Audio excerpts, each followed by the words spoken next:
Ah ben Richard, il a tout de suite téléphoné au 32-16 quand il a su qu'on allait en parler. Richard des Alpes-Maritimes, qui est chef d'entreprise, bonjour. Bonjour les grandes gueules. Bonjour, parce que vous l'avez vécu pas plus tard avant-hier, il y a 3 jours, dimanche dernier. Ouais. Oui, je l'ai vécu et j'ai pris une gifle. Je vais vous dire pourquoi, je vais faire court. Je suis d'origine mixte, mon père est algérien. D'ailleurs, il veut pas le droit de vote, entre parenthèses, il veut voter dans son pays. Et ma mère est française. Donc mon père est musulman, ma mère chrétienne. Je viens voir jouer mon fils au football. Je crois que c'est Monsieur Marchal qui est de Nice. Oui.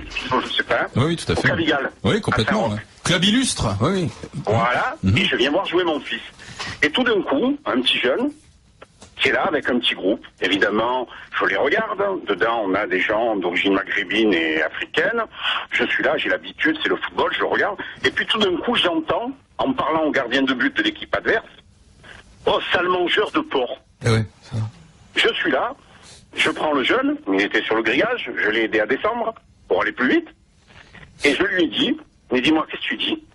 Et comme quand je suis mal rasé, je suis un peu typé, j'ai vu dans ses yeux qu'il pensait que j'étais de son côté. Je sais pas si vous voyez ce que je veux dire. Et tout d'un coup, je me suis vu un attroupement, et il me dit, mais c'est des sales Français. J'ai dit, mais pauvre connard.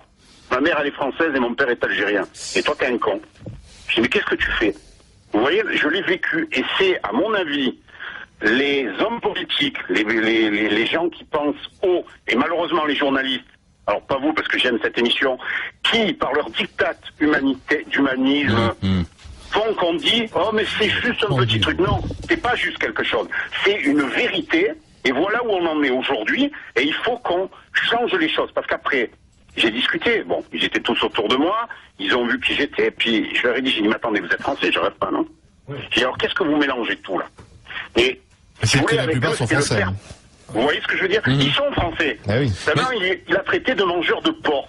C'est complètement fou cette histoire. Mais est-ce que c'est pas plus, c'est de la bêtise, point barre, De toute Richard. façon, le racisme, c'est vraiment autre chose que la bêtise. C'est de la bêtise, vous avez raison. Mais à force de dire que c'est de la bêtise, qu'il n'y a pas de voile, qu'il n'y a pas si, vous savez où on en est? On en est à un débordement général. C'est-à-dire qu'à la fin du match, on a dû appeler la police parce que ce groupe de jeunes voulait frapper ces jeunes, parce que dans cette équipe, il y avait trop de gens qui n'étaient pas de la même origine. Est-ce que vous voyez ce que je veux dire? Et j'ai dû me mettre au milieu avec des parents pour dire, c'est pas ça le football. Et le pire dans tout ça, c'est que les éducateurs, vous savez ce qu'ils ont dit? Moi, c'est la dernière fois que je viens, j'en ai marre. Ah oui, ils ont baissé les bras eux aussi, quoi, en fait. Voilà. Ouais. Voilà. Et ça, il faut quand même que vous en soyez conscients, vous, les gens qui avez la parole. À un moment donné, à force de minimiser et de dire c'est qu'une exception, non, ce n'est pas une exception, c'est une réalité, parce que ces jeunes, ils ont plus de repères. Dans la religion de leurs parents, et dans la coutume de leurs parents, c'est le faire par le faire. Et on a enlevé ce droit aux parents qui ont démissionné, ça veut dire que maintenant, ils exercent, eux, un chantage à leur origine, parce qu'ils sont pas plus musulmans que moi je suis orthodoxe. Alors Richard, on va en parler justement, puisque avec cet exemple concret, on va voir si, à travers la réaction, et je vous remercie et bonne journée à tous mes amis niçois. Salut Richard.